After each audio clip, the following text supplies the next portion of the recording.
Vamos seguir aqui, porque essa é uma negociação agora prática, do ponto de vista pragmático, como é que o governo vai fazer avançar, por exemplo, a reforma tributária. O ministro da Fazenda, Fernando Haddad, se reúne hoje, inclusive, com membros do Congresso Nacional para tentar discutir exatamente isso, com o relator da reforma tributária, o deputado federal do PP da Paraíba, Agnaldo Ribeiro, e também com o coordenador do grupo de trabalho que discute o tema na Câmara, o deputado Reginaldo Lopes, do PT de Minas Gerais. Vamos conversar com a Yasmin, porque ela vai ter mais detalhes dessa linha de trabalho. Yasmin, seja bem-vinda. Boa tarde.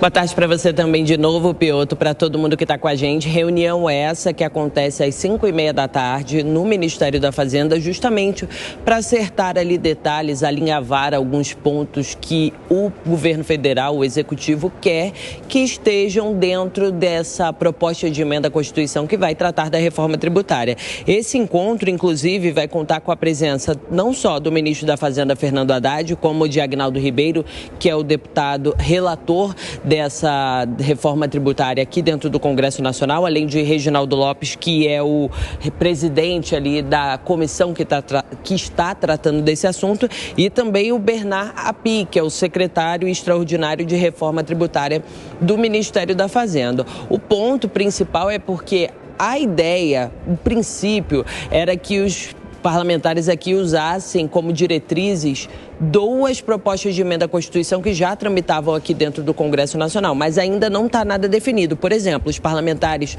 do norte do país avaliam que a Zona Franca de Manaus está sendo preterida, pode causar prejuízos, essas questões envolvendo a reforma tributária e a simplificação dos impostos, porque a ideia agora é, de repente, unir, trazer 5 impostos e transformar em somente um, e por isso o ministro da Fazenda quer estar ali perto, tentando trazer as contribuições já para esse relatório, porque a ideia é apresentar o relatório no dia 6 de junho e até o final da primeira quinzena de junho, já votar esse texto aqui dentro da Câmara dos Deputados. E o presidente do Senado, Rodrigo Pacheco, também já sinalizou que está de acordo para aprovar com bastante celeridade essa reforma tributária.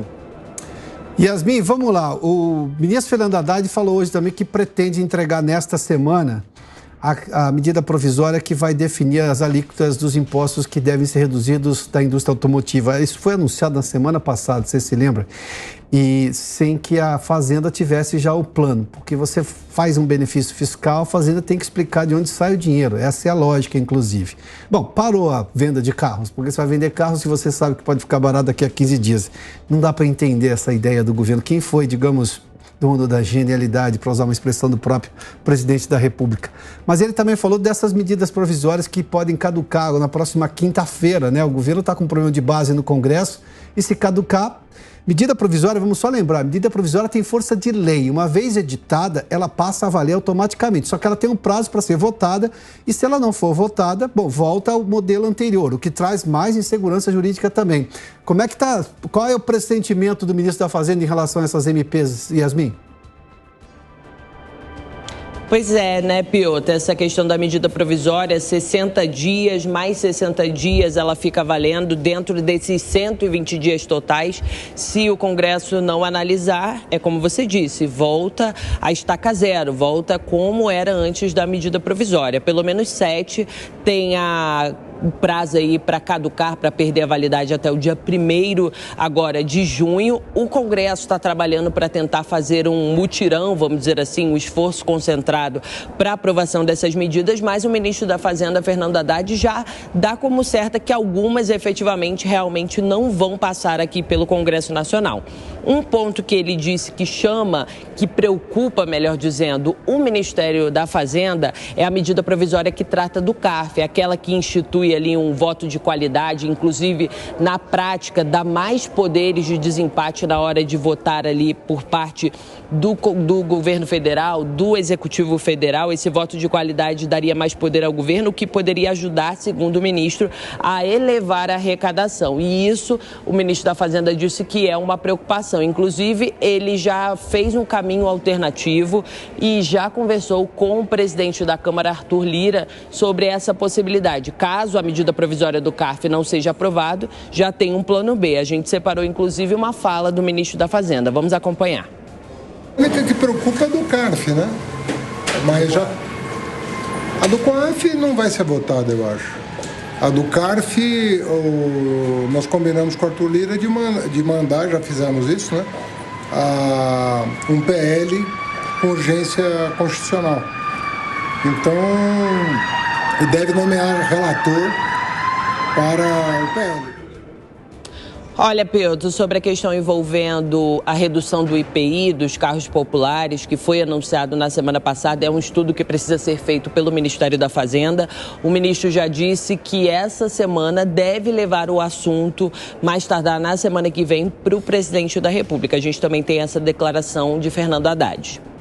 Nós vamos levar para o presidente essa semana. Eu não quero deixar para a semana que vem, né? Deu 15 dias, mas nós precisamos encerrar essa semana esse assunto. Nós vamos levar para ele alguns cenários para ele tomar decisão. Piotr, para finalizar, o ministro também nessa conversa que ele teve na chegada no Ministério da Fazenda, ele disse que a questão envolvendo os tributos para e-commerce também estão em fase final. Ele deve apresentar ao presidente da República essa semana ou na próxima para que seja batido o martelo com relação a essa questão dos e-commerces também. A pauta econômica está bem movimentada essa semana e o ministro da Fazenda está empenhado, porque esse assunto, dependendo aqui do Congresso Nacional, precisa efetivamente de uma grande articulação do Executivo. Volto contigo. Muito obrigado, Yasmin. O governo Lula tem tantos problemas em lidar com o Congresso e com a lógica democrática. Você sabe que lá no governo Fernando Henrique, o governo governava por medida provisória. Só que elas não perdiam valor. Você podia editar uma na sequência e por aí vai, né? Até que o Congresso foi lá e colocou um limite. Tem um prazo, tem que ser votado, não votou, bom, perde valor. E aí traz segurança jurídica, mas enfim. Só para você ter uma ideia, o governo Lula já editou até agora, ou seja, até o dia 25 recente agora, né? Tinha publicado 21 medidas provisórias sem ter aprovado nenhuma delas. Medida provisória é para ser uma exceção, não uma regra. E esse governo, como não tem nenhuma relação, digamos, republicana com o Congresso, ou seja, tem uma base do ponto de vista de ideias muito bem estruturada, está liberando uma série de cargos e emendas. A gente falou de mais de 1 bilhão só num dia em relação, por exemplo, ao arcabouço fiscal, está recorrendo à medida provisória. Isso não é. Isso é passar por cima do Congresso, é atropelar o Congresso Nacional. E editou mais uma agora, né? Em relação, justamente, vai editar mais uma agora em relação a essa questão dos descontos para você poder comprar carro.